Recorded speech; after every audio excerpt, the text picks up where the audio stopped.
Hello everyone, आज हम revisit करेंगे 2024 में रिलीज हुई one of the most controversial movie Anora. Mikey Madison won the Oscar for her role और social media पर सब मजाक बना रहे थे कि डेमी मूर को क्यों नहीं मिला। ये मिस्ट्री सॉल्व करने के लिए मैंने भी अनोरा और सब्सटेंस दोनों ही देखी। इवन तो मेरा ओपिनियन मैटर नहीं करता, but who cares. I think Mikey Madison deserved it, क्योंकि अनोरा में हार्डली कोई सीन है जिसमें वो नहीं है। और रही बात सब्सटेंस की, तो आधी स्क्रीन टाइम तो मार्गरेट की भी है। Anyways, let's break it down this movie. Story of Annie, जिसका पूरा नाम तो ऑब्वियसली अनोरा ही है, पर शी लाइक्स एनी। ब्रुकलिन में सर्वाइव करने के लिए she works as an hooker. Annie की लाइफ में कुछ भी इंटरेस्टिंग नहीं है। She wants to be rich just like celebrities, पर रियल लाइफ में ऐसा नहीं होता। जैसे ही कहानी आगे बढ़ती है, जिस बार में वो काम करती है वहाँ का मैनेजर उसे एक रशियन लड़के से मिलवाता है, क्योंकि any is the only one जो थोड़ी बहुत रशियन बोल सकती है। वानिया अपने दोस्तों के साथ अमेरिका मज़े करने के लिए आया है, और where's the fun without an escort. So Vania को एनी अच्छी लगती है और वो बार के बाहर भी उससे मिलता है। दे हुकअप एज यूजुअल, पर एनी उसे अच्छे पैसे चार्ज करती है। और बातों ही बातों में उसे पता चलता है कि वानिया यानी इवान रशिया का सबसे बड़े बिजनेसमैन का बेटा है। By the age of 21 Ivan को अपने पापा का बिजनेस हैंडल करना था, पर वो रिस्पॉन्सिबिलिटी से भागकर अमेरिका आया था। और इवान एक ड्रग एडिक्ट होने के साथ साथ पूरा ऐशप्रस्त टाइप का लड़का है।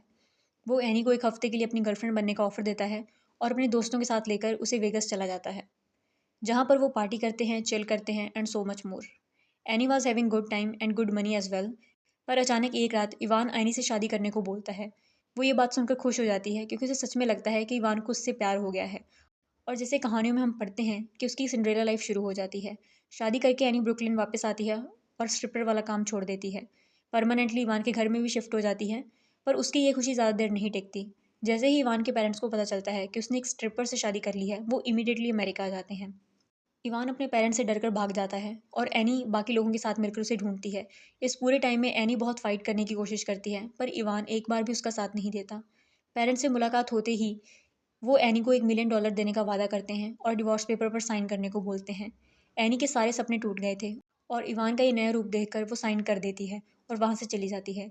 और मूवी के एंड में एनी का ब्रेकडाउन होते हुए दिखाया गया है। पूरी मूवी में शी वॉज रियली पॉजिटिव, पर सब कुछ होने के बाद अब उसकी हिम्मत खत्म हो जाती है।